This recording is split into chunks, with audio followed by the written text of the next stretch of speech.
재림의 마당에 때의 주인은 누구인가? 때의 주인은 성경에 다 나와 있어요. 때를 가르쳐주신 예수님이 때의 주인을 안 가르쳐줄 리가 있나요? 계시록 12장에 보면 하늘의 두 이적의 존재가 등장해요. 달을 밟고 있는 해를 입은 여인이, 또 하나는 붉은 용. 그래서 붉은 용과 해를 입은 여인을 하늘의 두 이적이라고 말하고 있어요. 하늘의 두 이적이라는 말은 하늘의 이적을 가지고 이 땅에 온 때의 주인을 말하는 것이에요. 수학자들이, 성경학자들이 뭐라고 하냐면 해를 입은 여인을 교회라고 가르치고 있어요. 그럼 해를 입은 여인을 교회라고 말한다면 해를 입은 교회라고 그러지 왜 여인이라고 말할 필요가 있나요? 예레미야 31장에 보면 세일에 대한 말씀에 이런 말씀이 있죠. 세일은 여자가 남자를 아내라. 예레미야 31장 22절 말씀.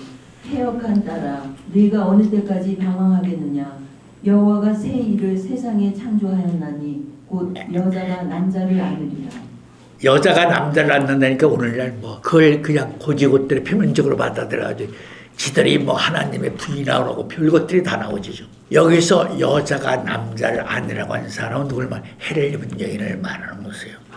그래서 내가 14번째 쓴 책에 뭐예요? 해를 입은 여인은 그는 누구인가? 그 책에 자세히 있었어요. 그 해를 입은 여인이 성경에 하늘의 두 이적 중에 한 사람이에요.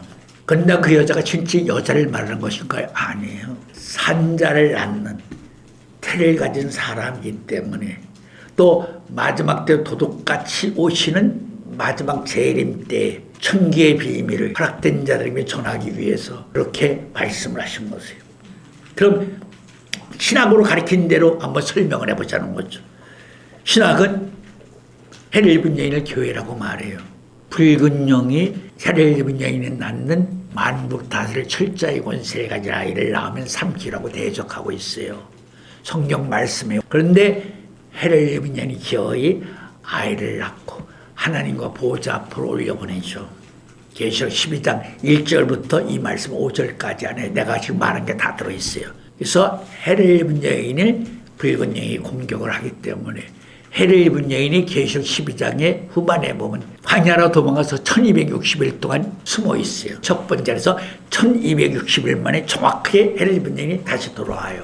그리고 계시록 12장 안에 두 번째 해를 입은 여인이 독수리 큰 두 날개 앓고 광야로 날아가서 한때 반때를 양육받고 있어요. 양육받는 해를 입은 여인을 붉은 용이 더러운 강물을 토해서 그를 또 내려가게 해서 그를 공격하는 말씀도 또 이어서 있어요. 대한민국의 전 세계적으로 수학자 신학자들이 말한 것처럼 그런 교회가 어디 있어요. 모르면 모른다고 그래야 되는데 체면이 있으니까 모른다고 할 수는 없고 가장 애매모호하게 이렇게 말하면 누가 말해도 빠져나갈 구멍이 있고 할 말이 없겠지. 그런 곳에는 다 예수라고 다 붙여놓은 거예요. 교회 예수. 마지막 재림의 때에는요. 한 일의 역사는 하나님이 공의와 진리 가운데에서 마지막 빛과 어둠의 싸움을 공개적으로 진행되는 역사의 판도예요. 한 일의 역사에 바로 중심을 내서 전삼년마가 후삼년마를 나눈다고 신학적으로도 배웠죠. 그래서 전천전설, 후선전설, 전삼년에 끝나고 재림주가 오느냐, 후삼년에 끝나고 재림이 주가 오느냐, 그걸 가리켜서 그렇게 말하는 신학적은 전천년설, 후천년설, 언제 재림주가 올지 모른다는 거죠. 둘 중에 하나란 거죠. 자, 마태 13장에 천국은 제와태 좋은 씨를 뿌렸어요. 좋은 씨 위에 밤중에 와서 마귀가 가라지를 뿌렸죠. 마지막 한 일의 역사는 빛의 주인공과 어둠의 주인공을 동일적으로 불러서 하나님이 공의에 입각해서 전삼년, 후삼년 똑같은 때를 나눠주는 것이에요. 어떤 사람에게 너는 1년 동안 역사하고 너는 1년 반 동안 역사 아니에요. 똑같이 3년 반이 영적으로 말하면 똑같이 3년 때도 나눠준 것이 똑같은 장소에서 똑같은 역사를 하게 하죠. 역사의 목적은 뭐죠? 누가 먼저 만국을 다스릴 수 있는 산자의 첫 열매를 맺게 하는 것이 승리자가 되는 것이죠. 그것이 한 일의 역사 속에서 이 땅에서 이루어지고 있는 계시록 11장 8절 말씀처럼 영적으로 말하는 이 땅에서 이루어진 진짜 하늘의 역사의 세계를 말하는 것이에요. 사도행전에 본대로라고 해놓고 왜 재림에 받아서 다 도둑같이 온다고 세 군데 기록을 해놨죠. 도둑같이 오신다고 그랬죠. 살전 5장 2절. 베드로서 3장 10절, 계시록 16장 15 도둑같이 오신다고 그랬죠. 앞뒤가 맞지 않잖아요. 사도행전 1장에서 본대로라고 했고 왜 도둑같이 오시는 거죠? 도둑같이 오시는 그분들의 역사의 세계가 뭐예요? 바로 이 땅에서 이루어지고 있는 하늘의 역사예요. 하늘의 역사를 이루게 하기 위해서는 땅의 인간들을 통해서는 역사를 못해요. 그래서 창세기 15장의 횃불 언약도 잘 생각해야 돼요. 아브라함에게 3가지 제물을 바치게 했죠. 첫 번째 제물은 3년 된 암소, 3년 된 암염소. 3년 된 암소는 신학적으로도 하와, 3년 된 암염소는 노아의 부인이라고 말하고 있죠.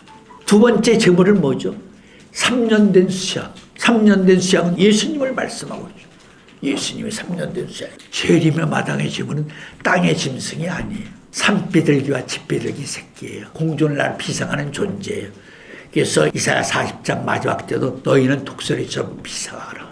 산비둘기와 집비둘기 새끼를 통해서 재림의 마당을 통해서 역사하시는 그 하늘의 역사를 계시록 81장 8절에서는 영적인 역사라고 말하고 있는 것이에요. 그래서 해를 입은 여인이 만국을 다스릴 철저히 권세를 가진 아이를 낳는 역사의 내용이 계시록 11장이에요. 이 땅의 주와 주 앞에 서 있는 두 감람나무 두 촛대. 두 감람나무 두 촛대를 스가랴 4장에서 이렇게 말하고 있죠. 정의로. 이가 누구입니까? 그러니까 이 땅의 주 앞에서는 기름 발리는 자 두 사람이라고 말하고 있죠. 요한계시록 11장 4절 말씀. 이는 이 땅의 주 앞에 섰는 두 감람나무와 두 촛대니. 스가랴 4장 11절 말씀.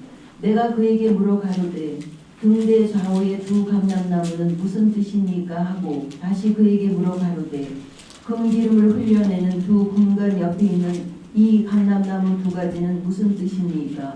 그가 내게 대답하여 가로되 네가 이것이 무엇인지 알지 못하느냐? 대답하되 내 주여 알지 못하나이다.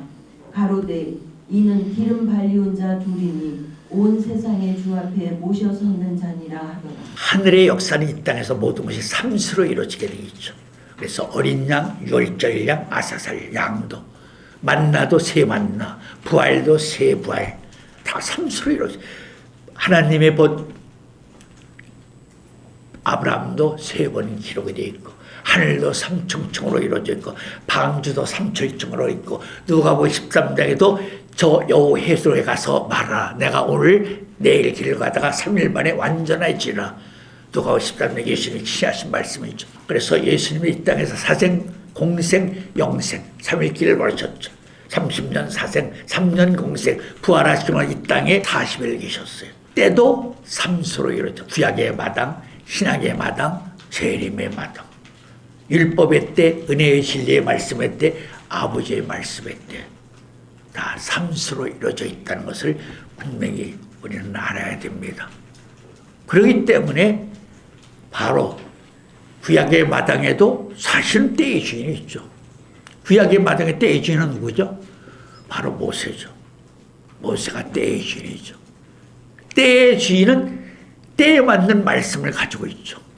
때에 맞는 말씀을 주기 위해서 하나님이 시내산에서 모세를 8번 불러가지고 율법을 분명히 주셨죠. 때의 주인은 때에 맞는 말씀을 받기 때문에 그 말씀을 성취하기 위해서는 그 사람이 어떻게 돼야 돼? 그 사람이 죽어야 됩니다. 그 말씀을 위해서 이사야 53장 10절 말씀을 읽어드릴게요. 이사야 53장 10절 말씀. 여호와께서 그로 상함을 받게 하시기를 원하사 질고를 당케 하셨은즉 그 영혼을 속건제물로 드리기에 이르면 그가 그 시를 보게 되며 그날은 길 것이요 또 그의 손으로 여호와의 뜻을 성취하리로다. 자신의 영혼을 속건제물로 산제사를 드리면 그 시를 보게 될 것이며 그 시의 날이 길고 그 시를 통해서 여호와 하나님이 자기의 뜻을 성취하신다는 거죠. 때에 맞게 지오시는 때의 주인은 때의 말씀을 받게 되어 있고 그 말씀을 하나님의 뜻대로 성취하기 위해서는 자기 자신의 영혼을 속건제물로 산제사를 드려야 돼요. 이 말씀은 공통적이고 창조 원리적인 근본의 말씀이에요. 율례와 규례의 말씀이 되는 거죠. 그렇기 때문에 하나님의 세 때를 통해서 때의 주인은 다 뭐가 되는 것이다? 때의 주인은 그리스도가 되고 어린 양이 되는 것이다. 아멘. 그래서 구약의 마당에는 모세가 그리스도와 같은 사람이고 어린 양 같은 사람이에요. 신약에 받은 예수님은 당연히 본래 어린 양이시고 어린 양으로 이 땅에 오셨기 때문에 또 재림의 마당에 예수님처럼 죽는 사람이 있죠. 요한계시록 11장 1절 말씀. 저희가 권세를 가지고 하늘을 닫아 그 예언을 하는 날 동안 비 오지 못하게 하고 또 권세를 가지고 물을 변하여 피되게 하고 아무 때든지 원하는 대로 여러 가지 재앙으로 땅을 치리로다. 저희가 그 증거를 마칠 때에 무적행으로부터 올라오는 짐승이 저희로 더불어 전쟁을 일으켜 저희를 죽이고 저희를 죽일 터인즉 저희 시체가 큰 성길에 있으리니 그 성은 영적으로 하면 소돔이라고도 하고 애굽이라고도 하니 곧 저희 주께서 십자가에 못 박히신 곳이니라. 백성들과 족속과 방언과 나라 중에서 사람들이 그 시체를 사흘 반 동안을 묵도하며 무덤에 장사하지 못하게 하리로다. 이 두 선지자가 땅에 거하는 자들을 괴롭게 한 고로 땅에 거하는 자들이 저희의 죽음을 즐거워하고 기뻐하여 서로 예물을 보내리라 하더라. 3일 반 후에 하나님께로부터 생기가 저희 속에 들어가매 저희가 발로 일어서니 구경하는 자들이 크게 두려워하더라. 하늘로부터 큰 음성이 있어 이리로 올라오라 함을 저희가 듣고 구름을 타고 하늘로 올라가니 저희 원수들도 구경하더라. 그 시에 큰 지진이 나서 성 10분의 1이 무너지고 지진에 죽은 사람이 7천이라. 그 남은 자들이 두려워하여 영광을 하늘의 하나님께 돌리더라. 둘째 화는 지나갔으나 보라 셋째 화가 속히 이르는도다. 이 땅에서 사람이 살아간 세 가지의 방법이 있죠. 첫째 육신적으로 혈육의 자식을 낳는 거죠. 두 번째 뭐죠? 복음으로 자식을 낳는 게 있죠. 고전 4장 15절을 읽어주세요. 고린도전서 4장 15절 말씀. 그리스도 안에서 일만 스승이 있으되 아비는 많지 아니하니 그리스도 예수 안에서 복음으로서 내가 너희를 낳았습니다. 그렇습니다. 복음으로서 낳는 것이 있죠. 스승은 복음으로서 자식을 낳지 못해 가르칠 수는 있지만 그래서 바울도 겹쳐 말하면 내가 믿음의 아들 디모데, 디도, 오네시모를 낳았다. 따로따로 말씀인데 내가 그냥 압축해서 말하는 거죠. 세 아들을 낳았다고 말하고 있죠. 또 베드로도 내가 믿음의 아들 마가를 낳았다고 그랬죠. 예, 복음으로 자식을 낳는 사람을 성경에서는 아비라고 말하죠. 아버지라고 말하고 있어요. 그리고 세 번째 낳는 자식이 있죠. 그것은 시편 2편 7절이죠. 시편 2편 7절 말씀. 내가 영을 전하노라. 여호와께서 내게 이르시되 너는 내 아들이라. 오늘날 내가 너를 낳았도다. 그렇죠. 오늘날 내가 너를 낳았다고 하는 여기서 낳았다고 하는 말은 뭐죠? 복음으로서 낳는 아들이 아니라 죽였다가 부활로 낳는 아들을 말하는 것이에요. 그래서 해를 입은 여인이 만골 다섯 철저히 권세를 가진 아이를 낳는 내용이 계시록 11장이에요. 해를 입은 여인이 이 땅에 주관되는 사람이죠. 그 사람이 아들을 죽였다가 저 앞에 두 감람나무 중에 한 사람을 죽였다가 3일 반 후에 살려내서 하나님과 보좌 앞으로 올려보내는 것이죠. 이것은 영육간의 부활이에요. 소생이 아니라 나사로서 부활로 살려내는 것이죠. 피조물 중에 최초로 하나님과 보좌 앞으로 올라가는 사람이 이 땅의 주 앞에 두 감람나무예요. 요한복음 6장에 보면 분명히 오병이어를 마치고 세상 사람들이 예수를 억지로 잡아서 임금을 삼으려고 해서 예수님의 산으로 도망가는 내용이 있습니다. 요한복음 6장 14절 말씀. 그 사람들이 예수의 행하신 이 표적을 보고 말하되 이는 참으로 세상에 오실 그 선지자라 하더라. 그러므로 예수께서 저희가 와서 자기를 억지로 잡아 임금 삼으려는 줄을 아시고 다시 혼자 산으로 떠나가십니다. 그렇죠.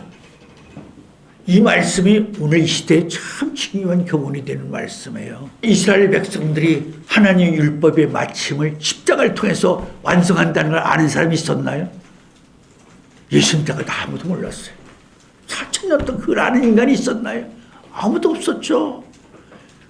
로마서 10장 4절 율법의 마침을 십자가의 의로 이루신 분이에요. 율법을 그렇게 완성하신 것이지 으쌰으쌰 하고서 그렇게 이루어진 거예요. 하늘나라는 오직 복음의 기로 이루어진 거지 무슨 힘으로 조직적인 어떤 능력을 이용해서 그렇게 이루어진 게 아니에요. 예수님이 그러려면 십자가를 왜 져요? 예수님이 힘이 없어요. 능력이 없어요. 예수님 하나님 본체 영화의 광채이십니다. 힘으로 하려면 그분이 거저지냐? 힘든 게 뭐가 있어요? 근데 그렇게 이루어지는 하늘나라가 아니기 때문에 마지막 때에도 한 사람이 재림의 마당을 또 하나님이 바라시고 원하시는 예수는 부활의 천일매지만 피조물 중에서 최초의 산자의 첫 열매를 탄생하셔야 돼요. 그게 복음의 의예요. 피조물 중에서 산자의 첫 열매를 통해서 아까 계시 12장 1절에서 5절 읽은 것처럼 하나님과 보좌 앞으로 올리셔야 돼요.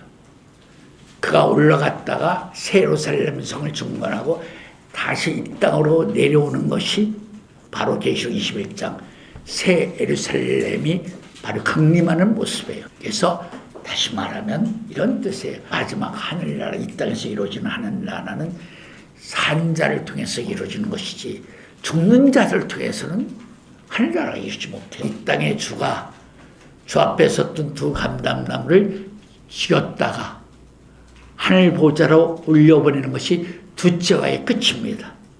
그래서 계시록 11장 마지막 제는 두째화가 끝났기 때문에 속히 셋째화가 이루리라.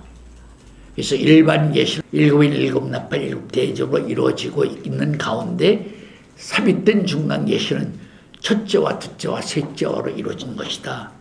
그래서 계시록 9장에 보면 첫째화가 나오고 계시록 11장에 보면 둘째화가 이루어진 끝장면이 바로 두 감람과 살아서 하늘로 올라가는 내용이고 또 셋째화는 그 이후에 나타나는 화죠. 이 첫째와 둘째와 셋째와는 이루어지는 나라가 바로 영적 이스라엘입니다. 이면적인 이스라엘이죠.